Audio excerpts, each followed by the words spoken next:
TransUnion has had problems, and they've been on notice of them since 1983.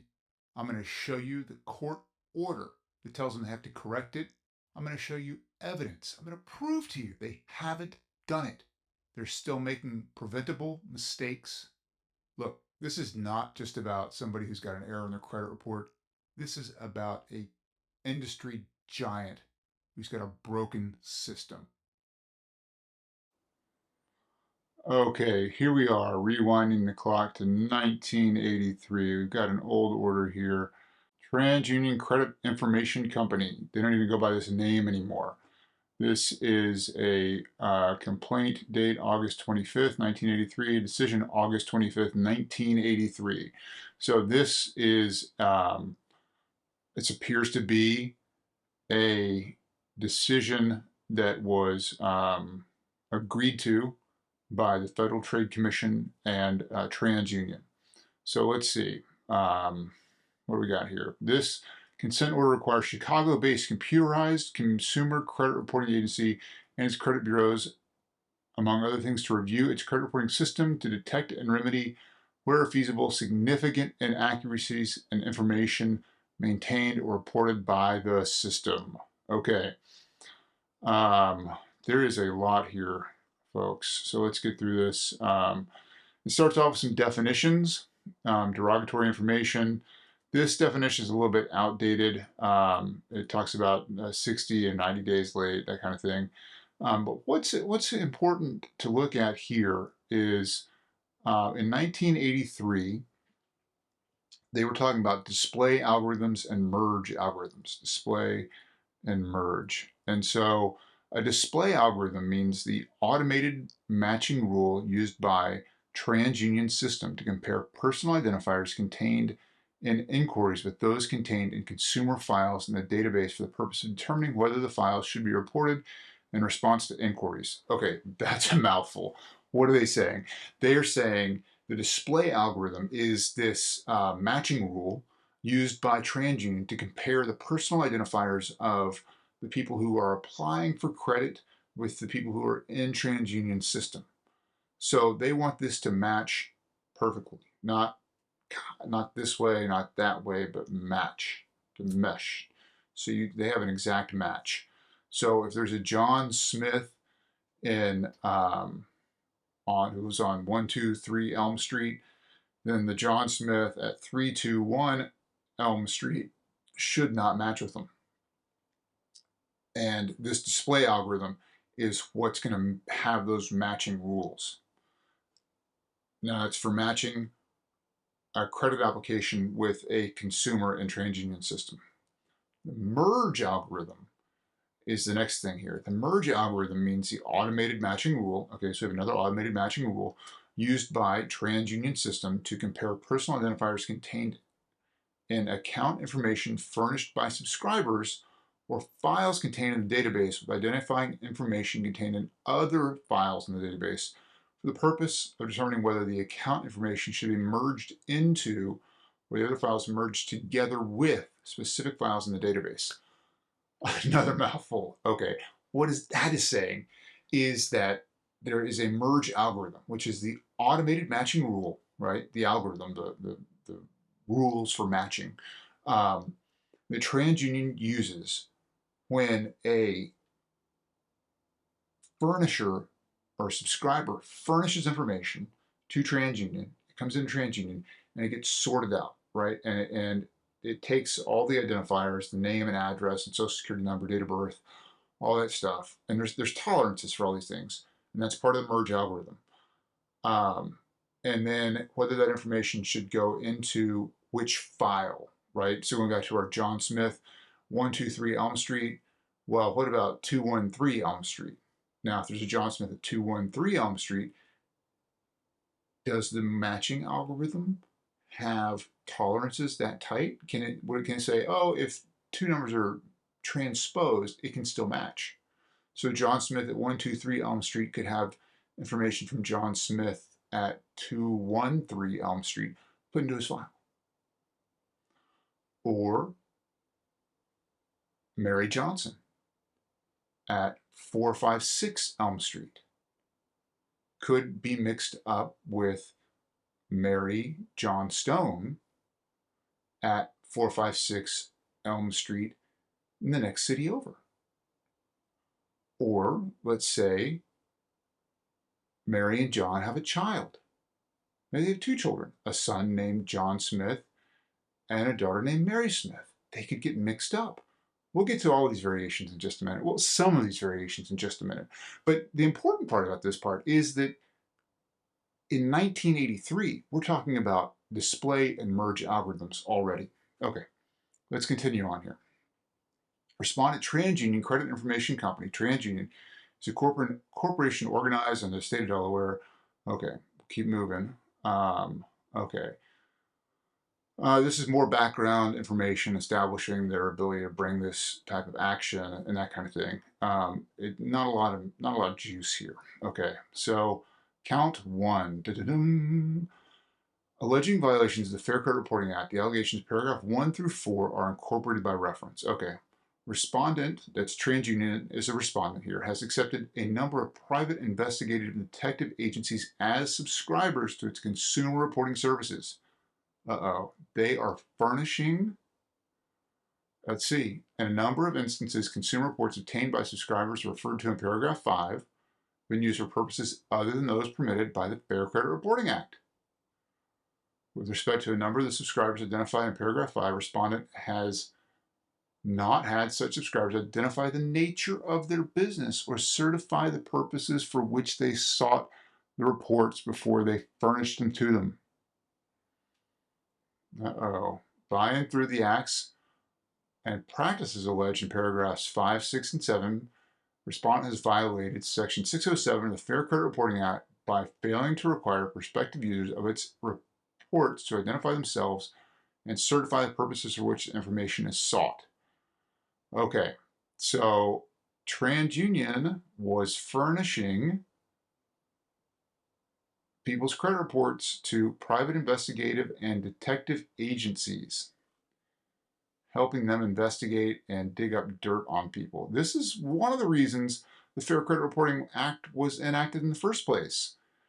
These credit bureaus were collecting information on people, following them around, acting like private investigators, and putting all this into people's credit files, where they go to apply for credit and they would have personal information, defamatory, incorrect personal information about people, unrelated to credit transactions or the ability to repay a debt they agreed to.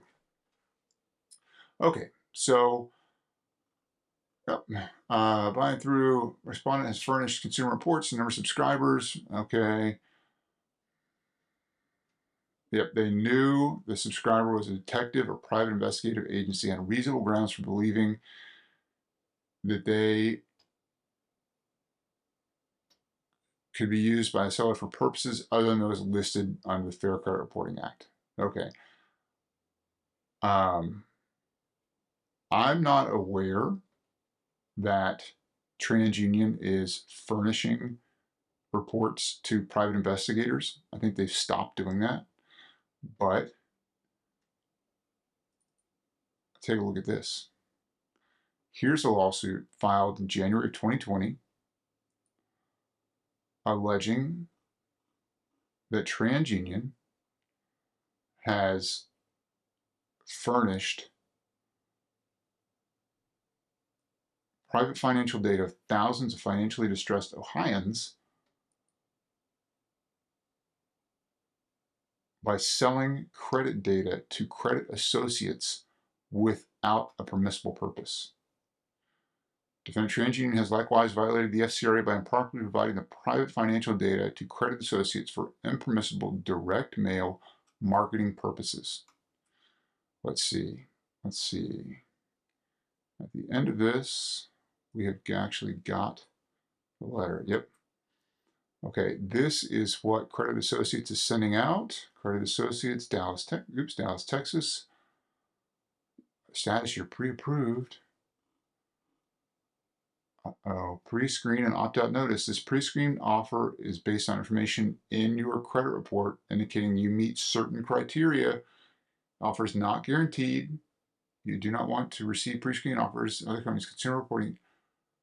You can opt out, or visit or write TransUnion opt-out request. They got this from TransUnion, who sold it to them for an impermissible purpose. TransUnion is still violating count 1 of an agreed order from 1983. Okay, let's keep looking. Count 2. Respondent has granted membership subscribers to Consumer Reporting Agency service to a number of government law enforcement agencies. This one's very similar to the first count. They were selling it to sheriffs and police departments for investigation purposes. Okay, respondent, count 3. Respondent has re-aged accounts. This is still commonly happening. Accounts get re-aged. They rewind, or they don't rewind, they fast forward the dates, right? So an account gets charged off in 2017. It's supposed to be on there for 7 years. So 2024, you expect to come off. Well, it gets sold to a debt collector. A debt collector says, oh, we got this in 2020. Well, it'll be on your report till 2027. That's re-aging.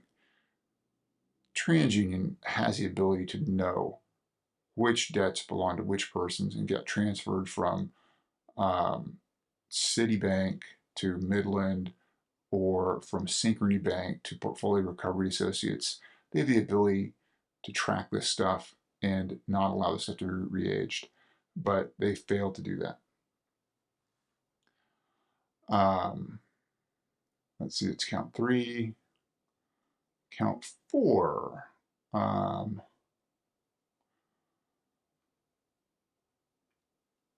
These has to do with the CRT, cathode ray terminal, has to do with computer screens. Not really relevant anymore.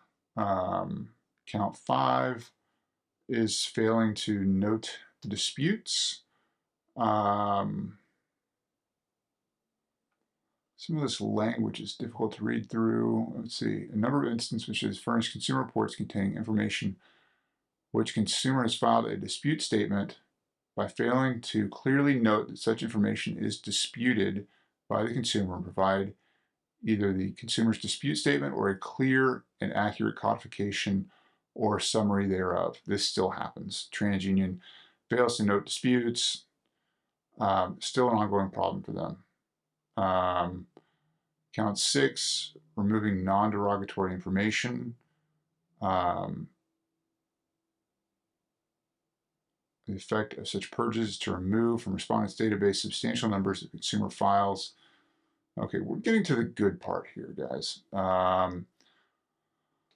Count 7, ignoring disputes. Okay, so part 44, numerous consumers have communicated directly to respondent pursuant to Section 611 of the Fair Credit Reporting Act disputes which were not frivolous or irrelevant concerning the accuracy or completeness of information contained in consumer files.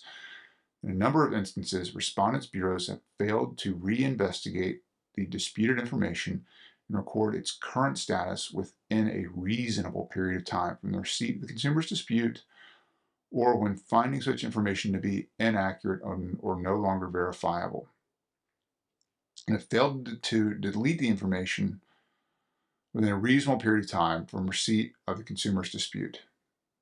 Okay, there it is. That is a short one, but they're not handling their disputes properly in 1983. All right, let's see. Let's see what we can find on this.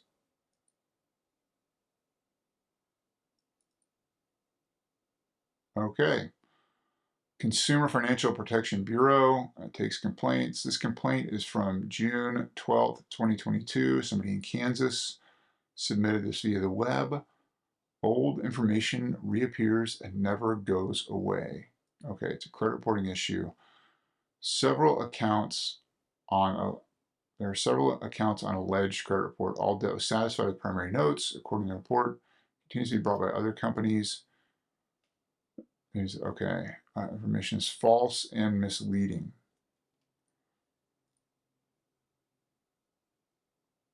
Okay, there's an incorrect address on credit report and TransUnion. All there's information is over 10 years old. Okay, they are not responding to this person's disputes. Let's see. I sent a letter regarding inaccurate info and unknown things being my credit report to TransUnion 60 days ago. I've not received a response yet, and it seems that my disputes are being ignored. This is from May of 2022. This has been almost 40 years after this order was entered, and disputes are still being ignored. TransUnion system is still broken. Okay, mixed files. Okay, back here to mixed files, starting paragraph 47. Respondent has been made aware by its own bureaus or by its own research. So owned bureaus. So TransUnion used to own a bunch of different bureaus, little sub-bureaus. And that's what this is talking about when it says owned bureaus.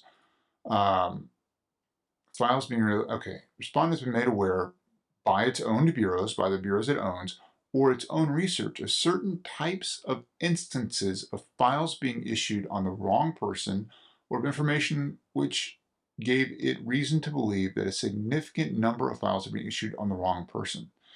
These types of errors include, very interesting, reporting files on parents in response to the inquiries on their children living at the same address. That is a matching algorithm problem. Reporting files on seniors in response to inquiries on juniors and vice versa. Reporting files on consumers living in different cities or at addresses bearing different zip codes from the consumers inquired on. Reporting files on consumers with different social security numbers from the ones inquired on. And issuing reports containing two files that pertain to different individuals. Respondent knew or reasonably should have known there were measures it could take, such as modifying elements of its display algorithm that might reduce the occurrence of types of errors. Modifying elements of its display algorithm.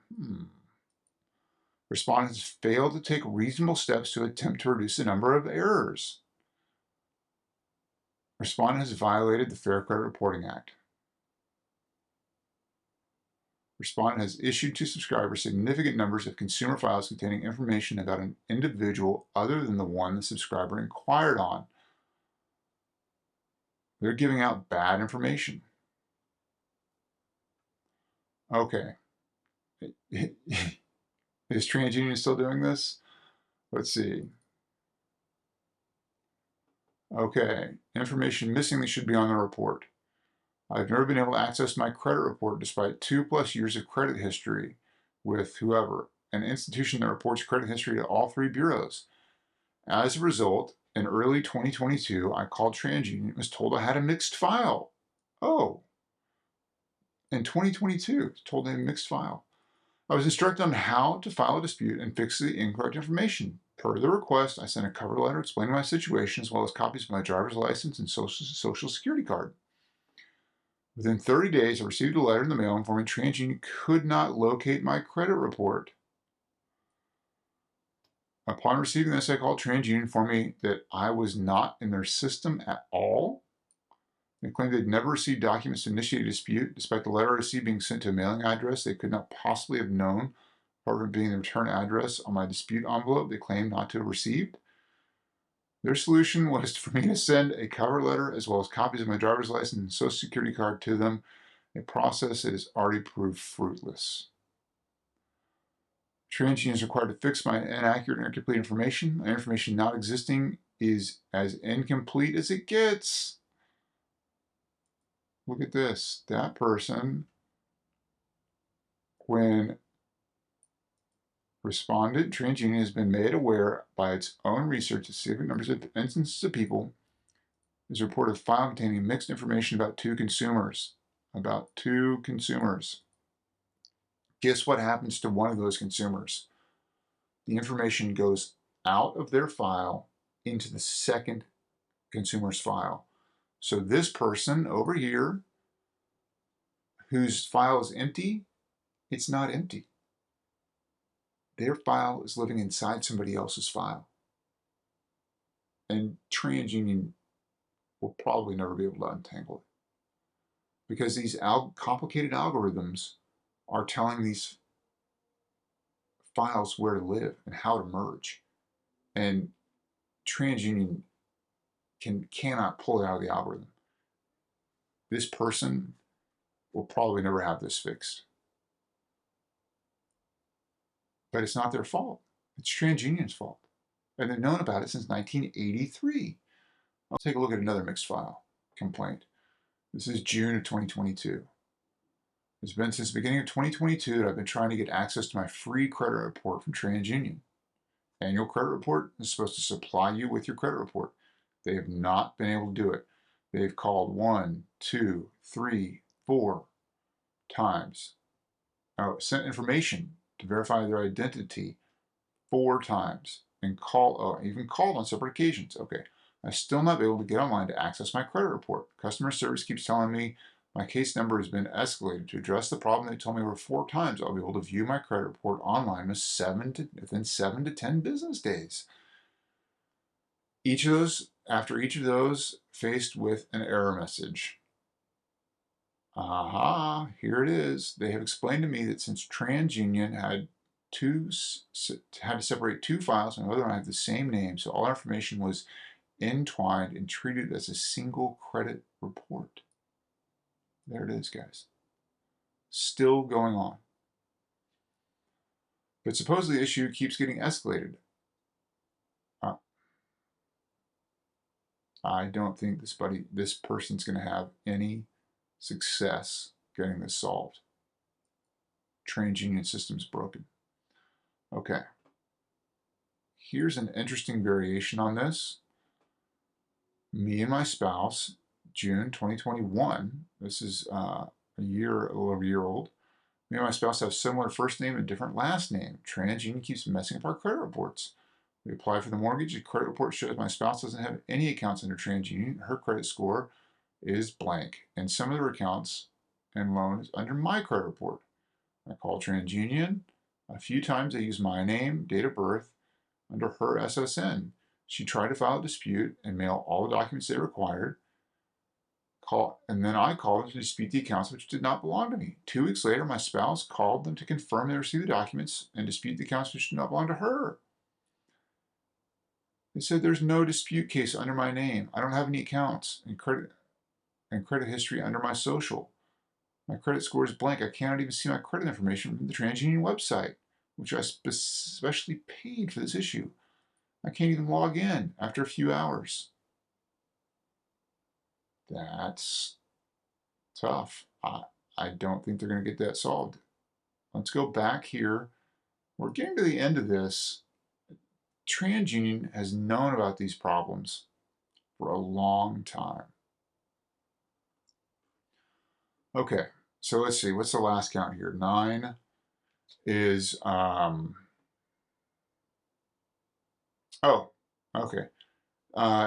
Respondent obtains most of its information on consumers on computer tapes supplied by credit grantors. So the banks send them credit tapes. I don't know if you've ever seen one of these machines. I saw one time the size of a refrigerator. They have these gigantic tapes that spin and spin and spin back and forth, and they read these tapes. There was a problem with. I'm not going to read this into you because it's not it's not true. It's not used anymore. It was true at the time, but they don't use this technology anymore. But there was a problem with the tapes. You know, these tapes are magnetized strips, and they bleed over from one layer of the tape to the other. The digits would change. You know, the bits would change. The ones would turn to zeros and zeros to ones. And it would change the values of numbers, social security numbers, addresses, and that was a problem for them. But I'm not sure if that's what that covers or not. Okay, so there you have it. Here's the decision and order. This just says that TransUnion, the corporation, shall cease and desist from failing to maintain reasonable procedures designed to limit the furnishing of private information to detective agencies, okay, required and certified in writing, making reasonable efforts to identify the identity of prospective users, the nature of business, okay, they're going to check on them after 6 months. They are restricted from failing to follow any reasonable procedures to avoid issuing any consumer report.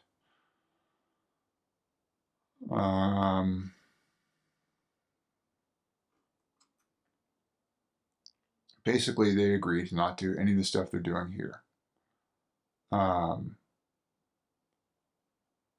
that's the 1983 order. And so TransUnion knew in 1983 that it has these problems.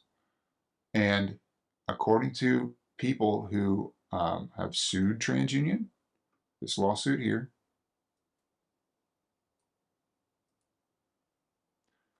TransUnion has known about these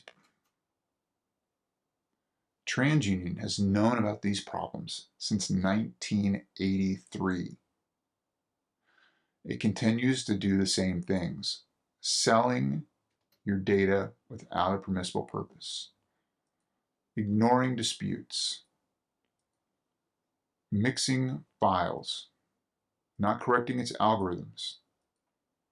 These are a continuous problem for TransUnion. Now, is it important enough for them to fix their system? Do these problems rise to the level of where they want to fix their system? No. TransUnion does not want to fix its system. TransUnion would rather give out bad information, give out your credit report illegally sell your information, than fix its system. It's too profitable for TransUnion to stop doing these things. How do I know this? Let's take a look. It's our last document today. Let's pull it up. We have got TransUnion's 2022 annual report. Let's go to page 14. Okay. Compliance is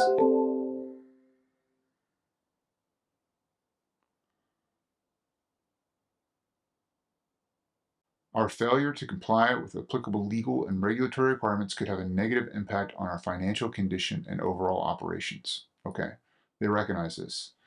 Now, let's go on to page 61 here. This is their 2022 annual report. Page 61. As of December 31st, 2021 and 2022, we have accrued $85.6 million and $76 million, respectively, for anticipated claims. These amounts were recorded in other accrued liabilities and consolidated balance sheets, and the associated expenses are recorded in selling, general, and administrative expenses in the consolidated statements of income. Legal fees incurred are considered period costs and are expensed as incurred. Okay, what does this mean? Okay, TransUnion has set aside for 2021 and 2022, respectively, $85 million and $76 million.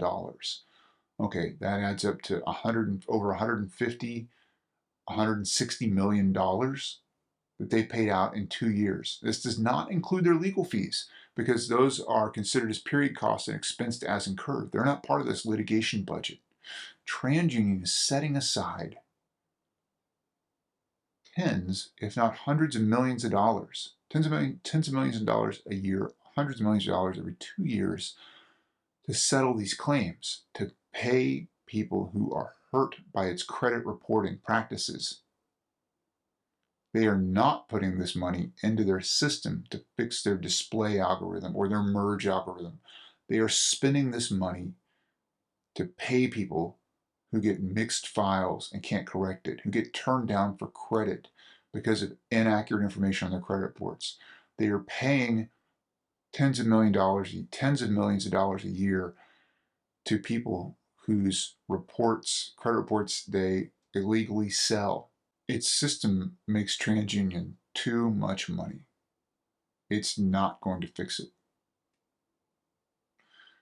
If you have a mixed file or your information's been illegally sold by TransUnion, now you know why. I hope this video helps you understand more about TransUnion and their practices. There's more of these orders. 1983 was just the start, not the end of these types of orders. So keep an eye on this channel. Please subscribe if you got something out of this, and thank you for watching.